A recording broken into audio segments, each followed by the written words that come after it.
तो मैंने जाकर शिक्षा मंत्री जी से कहा कि देखिए जून 2022 में आवेदन प्राप्त ऑलरेडी किया जा चुका है और नियोजन इकाई से नियोजन इकाई में ही स्थानांतरण का मामला है, लेकिन वह अभी लंबित पड़ा हुआ है।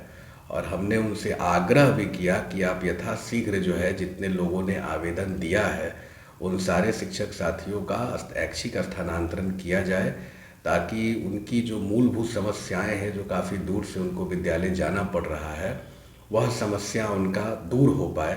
नमस्कार, आप न्यूज फोर्नेशन देख रहे हैं। मैं हूं आपके साथ वंदना।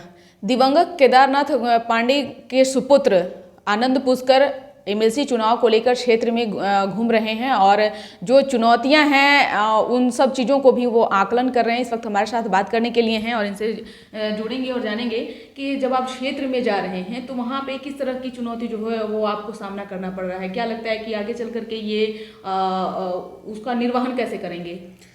पहले तो वंदना जी आपका बहुत बहुत स्वागत है। अभी आपको ज्ञात होगा कि 23 अक्टूबर 2022 को हमारे पिताजी स्वर्गीय केदारनाथ पांडे जी का निधन हो गया और हमने तो अपने पिता को खोया है, लेकिन पूरे शिक्षक समाज ने अपने अभिभावक को खो दिया है और सारा शिक्षक समाज बहुत दुखी है।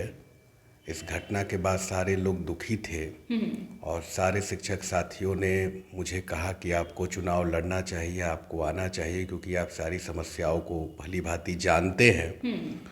और उस क्रम में मैं जब लगातार छपरा, सिवान, गोपालगंज, बेतिया, मोतिहारी का भ्रमण कर रहा था और सारे शिक्षक साथियों से यह आग्रह भी कर रहा था कि यह जो सारण शिक्षक निर्वाचन क्षेत्र का यह उपचुनाव है उसमें मतदाता बनाने के लिए मैं आग्रह कर रहा था। उनकी सारी समस्याओं को जब मैं सुन रहा था तो मैंने देखा कि शिक्षकों में एक मुझे लेके बहुत बड़ा उत्साह देखने को मिला है, क्योंकि शिक्षक लोग यह समझ रहे थे कि पांडे जी अब है नहीं तो अब हमारी समस्याओं को कौन सदन के पटल पे रखेगा, हमारी समस्याओं को कौन उठाएगा, हमारे सवाल को कौन देखेगा। क्योंकि पांडे जी जो है कि कई सारी समस्याओं का निराकरण उन्होंने कराया है।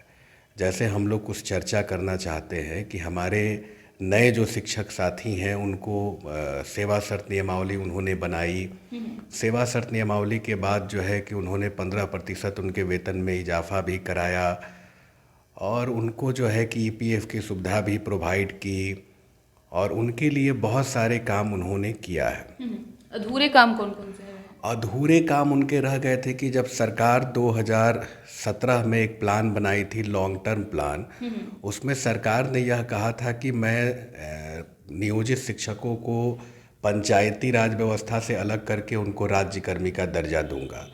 और यह सवाल जो है हमारे पिताजी लगातार उठाते आ रहे थे और सरकार से मांग भी करते आ रहे थे कि आप हमारे नए शिक्षकों को पंचायती राज व्यवस्था से अलग करके राज्यकर्मी का दर्जा उनको दीजिए।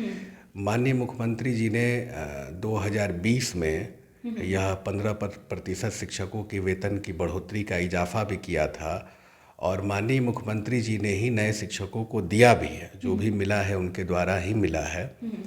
तो अभी उनके वेतन में भी जो विसंगति का मामला रह गया है, कई जगह जो है कि प्राइमरी स्कूल के शिक्षकों से वेतन हमारे माध्यमिक उच्चतर माध्यमिक शिक्षकों का कम है, तो वह वेतन विसंगति को भी दूर कराना है। ऐच्छिक स्थानांतरण की सुविधाओं को पुरुषों को भी लागू कराना है। महिला शिक्षिका को और शिक्षिका को, दिव्यांग पुरुषों को जो स्थानांतरण की सुविधा जो मिली है तो वह भी सही ढंग से अभी नहीं लागू हो पाया है। कई जिलों में अभी तक नहीं। बहुत काम ऐसे अधूरे हैं जिसे आपको पूरा करना है। हाँ, बहुत सारे ऐसे काम पड़े हुए हैं जिसको पूरा करना है। हमारे पिताजी ने वित्त रहे शिक्षक साथियों के लिए भी लगातार प्रयास किया। उनको भी जो है कि सेवा शर्त नियमावली उनकी बनाई। 50 लाख का सीलिंग जो था उस सीलिंग को भी उन्होंने हटवाया और अभी उनके घाटा अनुदान की लड़ाई वो लड़ रहे थे और अनुदान उनका कई वर्षों से अभी पेंडिंग भी पड़ा हुआ है। वह अनुदान के पीछे भी पड़े हुए थे। हम लोग भी आग्रह करते हैं आपके माध्यम से कि यथाशीघ्र जो है कि हमारे वित्त रहित शिक्षक साथियों को सरकार अनुदान दिलाए ताकि ससमय उनका भुगतान हो पाए। काफ़ी विलम्ब हो गया है। मदरसा और संस्कृत शिक्षकों के लिए भी हमारे पिताजी ने बहुत काम किया है। उन लोगों को, उन साथियों के लिए भी बहुत काम किए हुए हैं। उनकी भी कुछ समस्याएं हैं जो अभी अधूरी हैं। तो मैं जब लगातार स्कूलों में, कॉलेजों में भ्रमण के दरम्यान जब घूमे तो तो सारे आप कहाँ कौन कौन सा क्षेत्र अब तक के आपने घूमा? हम गए छपरा, सिवान, गोपालगंज, बेतिया, मोतिहारी। जी। तो कई विद्यालय का हमारा दौरा हुआ और सारे विद्यालय के सारे शिक्षकों ने यही बात कहा कि आपसे एक उम्मीद है और यह 3 वर्ष का कार्यकाल है। तो मैं आपके ऊपर यह विश्वास करता हूँ कि आप हमारे इस कार्य को बखूबी निभाएंगे, क्योंकि आप हमारी सारी समस्याओं को जानते हैं। क्योंकि मुझे 15-20 वर्षों से लगातार अपने पिताजी के साथ सारी समस्याओं को देखने का, सुनने का, कार्य कराने का अनुभव भी प्राप्त है। मैंने उनको देखा है वो किस तरीके से शिक्षकों की समस्याओं का निराकरण कराते रहे हैं।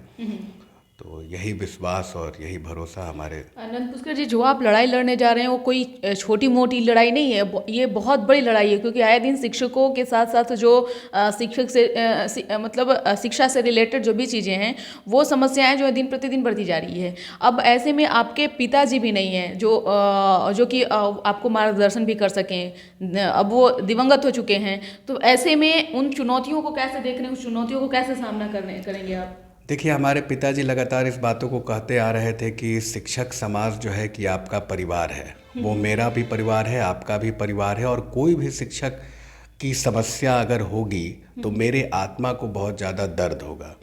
तो यह मेरी प्रयास होती है कि हर समस्याओं का निराकरण हम लोग कराएं, सरकार स्तर से भी जहाँ भी प्रयास हम लोग को करना पड़े, सड़क पे लड़ना हो, संघर्ष करना हो, उनके लिए हम करने के लिए बिल्कुल तैयार हैं। क्योंकि हमारे पिताजी की चाह भी थी कि हमारे शिक्षक साथियों का जो भी अधूरे कार्य रह गए हैं उस कार्यों को हम लोग बखूबी पूरा करा दें। क्योंकि आप लोगों ने देखा होगा कि जो पुराने शिक्षक साथी उनके रहे हैं, वह संघर्ष और आंदोलन का देन रहा है कि सरकारीकरण विद्यालय का हुआ, शिक्षकों का भी सरकारीकरण हुआ और बहुत सारी सम्मानजनक सुविधाएं उन लोगों को मिली। नए शिक्षकों के लिए भी लगातार वह प्रयासरत थे कि सारी सुविधाएं, सम्मानजनक अधिकार, सम्मानजनक वेतनमान लेवल 7, लेवल 8, उनको सम्मानजनक सुविधाएं हम लोग प्रोवाइड करा सकें। तो कुछ बातें जो अधूरी रह गई है उसको हम लोग को कैसे भी पूरा कराना है। एक सवाल यह भी है कि जब आप क्षेत्र में भ्रमण कर रहे होंगे उस दौरान कौन सी ऐसी समस्याएं हैं, जटिल है, जो आपको लग रहा है कि नहीं, ये हमको तत्काल अगर हम जीत कर आते हैं तो हम उसे सबसे पहले निर्वहन करेंगे? देखिए, सबसे बड़ा समस्या तो हमारे नए शिक्षकों में है कि उनको जो पंचायती राज व्यवस्था के मातहत में वो लोग आ रहे हैं, तो सबसे बड़ी समस्या वो है। हमारा सबसे बड़ा पहला कार्य, और यह होगा, हमारे पिताजी का भी पहला कार्य था कि हम अपने शिक्षक साथियों को राज्यकर्मी का दर्जा दिलाएं।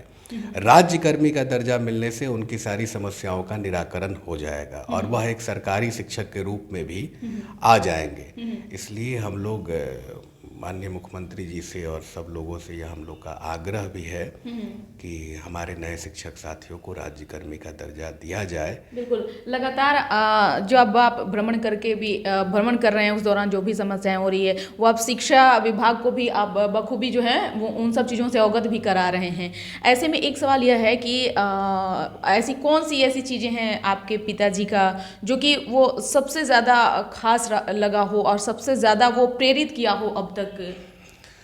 देखिए, हमारे पिताजी का जो जीवन रहा है वह सबसे पहले उन्होंने अपने जीवन की शुरुआत शिक्षक से ही की है और शिक्षक आंदोलन के एक बहुत बड़े पुरोधा के रूप में रहते थे और शिक्षकों के लिए ही उनका पूरा जीवन समर्पित भी रहा है और शिक्षक हित में लगातार काम भी करते रहे हैं। तो हमने उनकी कार्यशैली को देखी है, किस तरीके से वह शिक्षक हित में लगातार काम करते आ रहे थे, किस तरीके से कार्यों का निष्पादन कराते आ रहे थे, सरकार से भी बखूबी अच्छे वास्ते रहते थे। माननीय मुख्यमंत्री जी से भी उनका एक अच्छा संबंध था, यह सारे बिहार ने देखा है और माननीय मुख्यमंत्री जी ने शिक्षकों को बहुत सम्मान भी दिया। हमारे पिताजी के दाह संस्कार में भी वो थे और हर कदम पे हम लोग के साथ में थे। उन्होंने बहुत हमारे परिवार को भी उन्होंने बहुत मदद किया और उन्होंने भी शिक्षक समाज को बहुत सारी चीज़ें दी हैं और उनसे ही हम लोग डिमांड भी कर रहे हैं, उनसे ही हम लोग मांग भी कर रहे हैं। और मुझे विश्वास है कि माननीय मुख्यमंत्री श्री नीतीश कुमार जी के नेतृत्व में ही हम सारे शिक्षकों को सम्मानजनक सारी सुविधाएं मिलेंगी। बहुत बहुत शुक्रिया। तो आप सुन रहे थे, क्या कुछ कहना था दिवंगत केदारनाथ पांडे के सुपुत्र आनंद पुष्कर का, जो कि एमएलसी चुनाव लड़ने जा रहे हैं और यही नहीं क्षेत्र में भी भ्रमण कर रहे हैं, जहां जहां जो भी समस्याएं है उसको शिक्षा विभाग से उसे अवगत भी करा रहे हैं। लेकिन देखने वाली विषय होगी कि अब पिताजी का साया हट जाने के बाद जो ये चुनौती जो ये लिए हैं उसको कैसे अब आगे निर्वहन करेंगे और किस तरह से शिक्षक जो है अब इन्हें सपोर्ट करते हैं, ये तो भविष्य ही बताएगा। इसका बस इतना ही। बने रहिए न्यूज़ नेशन के साथ। तब तक के हमारे चैनल को सब्सक्राइब नहीं किए हैं तो कर लीजिए। धन्यवाद।